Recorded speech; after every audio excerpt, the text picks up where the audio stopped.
Assalamualaikum warahmatullahi wabarakatuh. Halo anak-anak ibu, 5A hebat. Bagaimana kabar kalian hari ini? Alhamdulillah. Kalian hari ini selalu dalam keadaan sehat walafiat. Ya, semoga kalian senantiasa dilindungi oleh Tuhan Yang Maha Esa, supaya kalian selalu mendapat kesehatan untuk bisa melaksanakan pembelajaran jarak jauh dari rumah selama kita belum bisa bertatap muka di sekolah. Ya anak-anak, hari ini Ibu akan menyampaikan materi IPS. Iya, sebelum Ibu menyampaikan materi hari ini, sebaiknya kita berdoa terlebih dahulu. Berdoa dimulai. Bismillahirrahmanirrahim.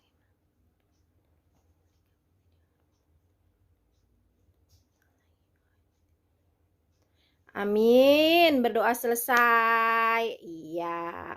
Hari ini Ibu akan menyampaikan materi IPS tentang pengaruh letak geografis Indonesia terhadap berbagai bidang, yaitu bidang sosial, bidang ekonomi, budaya, dan transportasi. Ya, Ibu mau ingatkan kembali nih, mau nanya ke kalian nih, letak geografis Indonesia itu di mana sih? Masih ingat kan? Iya. Iya, pinter. Letak geografis Indonesia terletak di antara dua benua dan dua samudra. Iya. Dua benua apa saja? Iya, pinter. Benua Asia dan benua Australia. Terus samudranya? Samudra apa saja?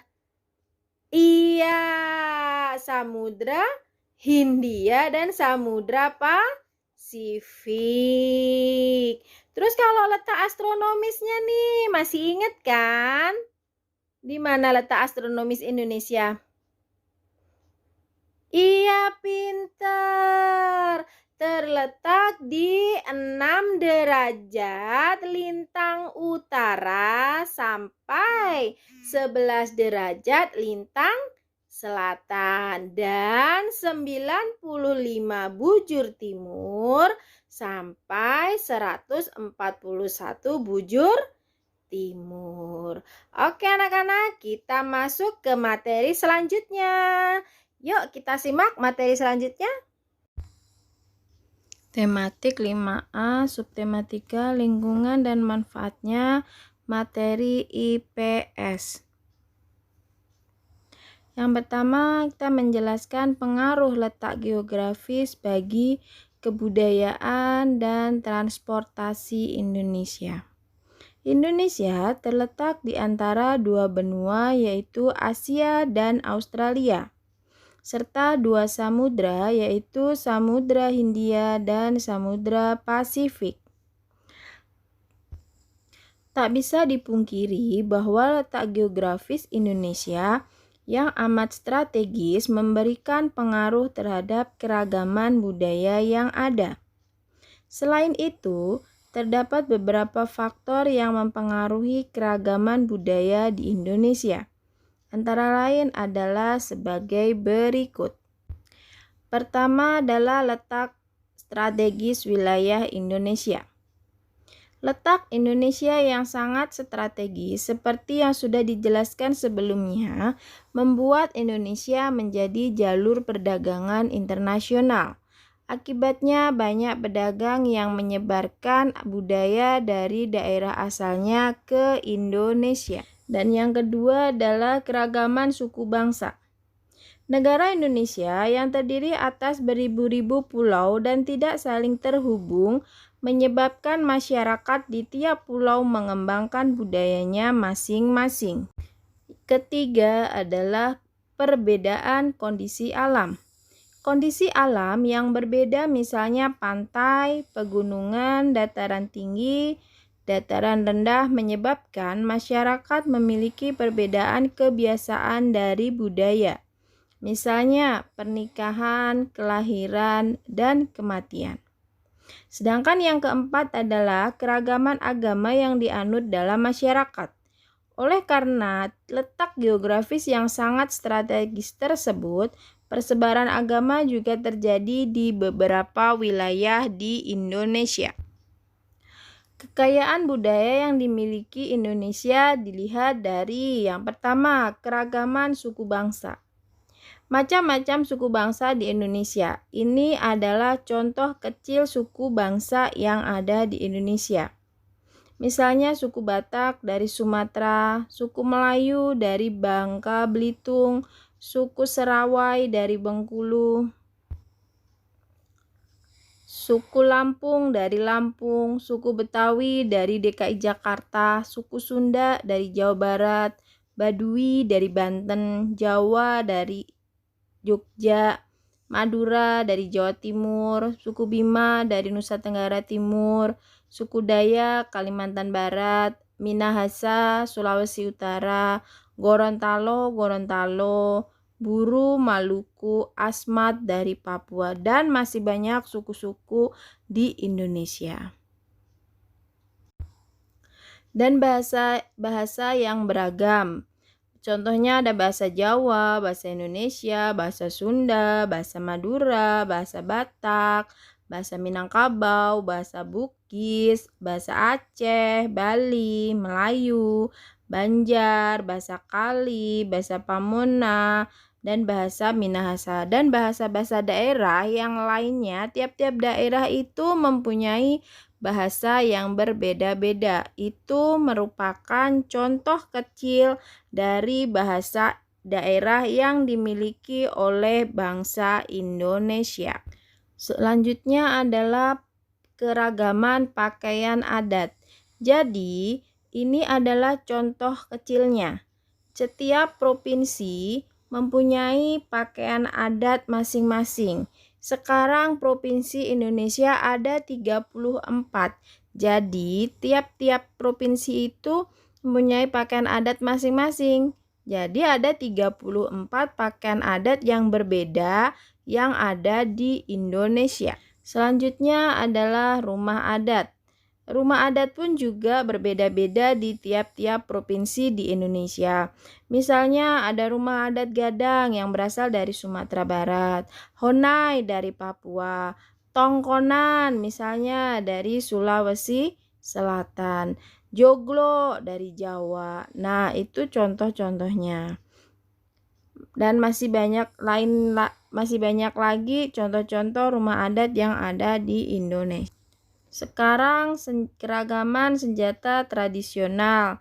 Nah, ini adalah contoh kecil. Misalnya celurit dari mana? Dari Jawa Timur. Rencong dari Aceh. Terus apalagi keris dari Jawa Tengah. Dan masih banyak lagi, ada kujang juga ya anak-anak ya. Ini contoh kecilnya saja. Contoh kecil yang ada di tiap-tiap daerah atau provinsi yang ada di Indonesia. Selanjutnya ada keragaman alat musik tradisional. Ya, misalnya ada gendang dari Jawa, angklung Jawa Barat.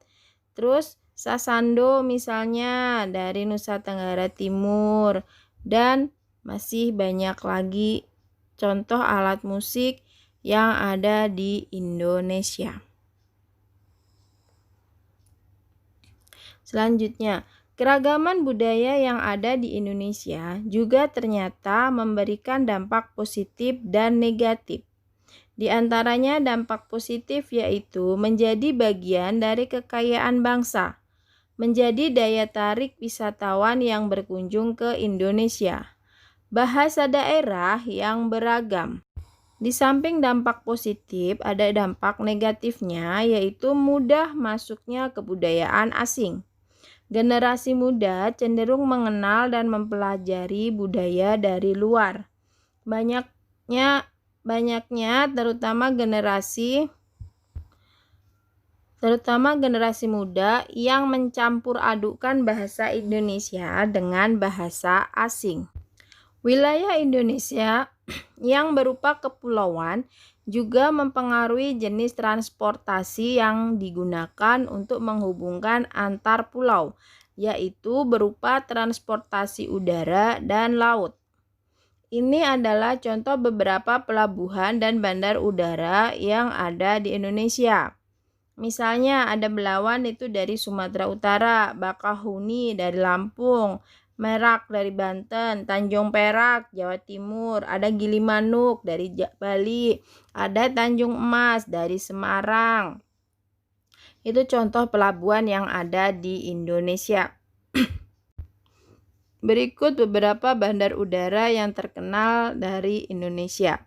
Misalnya ada Sultan Iskandar Muda yang berasal dari Aceh, Adi Sucipto dari Yogyakarta, Soekarno-Hatta dari Banten, Ngurah Rai dari Bali, ada Sentani dari Papua, ada Sultan Hasanuddin dari Makassar, dan masih banyak contoh-contoh lain bandara yang ada di Indonesia. Bahkan di tiap provinsi pun sudah memiliki bandara masing-masing. Selanjutnya adalah pengaruh kondisi geografis Indonesia sebagai negara maritim. Indonesia merupakan negara maritim. Kenapa disebut sebagai negara maritim? Karena wilayah atau negara yang memiliki perairannya itu yang lebih luas daripada daratannya. Tidak hanya mempengaruhi kondisi ekonomi, negara maritim juga mempengaruhi kondisi sosial seperti pertukaran budaya. Ada dampak positif dan negatif akibat pengaruh kondisi geografis Indonesia terhadap kondisi sosial masyarakatnya. Dampak positifnya yaitu memudahkan komunikasi dan interaksi antar masyarakat.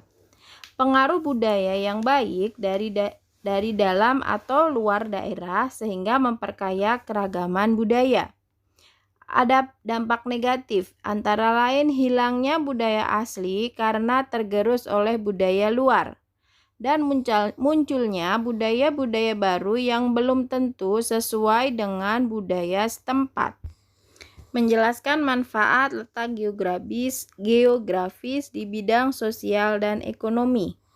Manfaat di bidang sosial antara lain memudahkan bangsa Indonesia berhubungan dengan bangsa lain sehingga proses interaksi sosial lebih dinamis. Banyaknya pendatang atau orang asing yang masuk ke Indonesia sehingga Indonesia merasa diuntungkan dengan kedatangan mereka.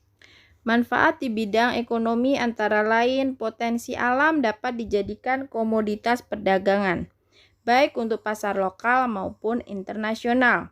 Penambah devisa negara sebagai pasar perekonomian di antara dua samudra dan dua benua. Sebagai jalur perdagangan internasional, perkembangan pariwisata yang pesat, sebagai destinasi pariwisata utama.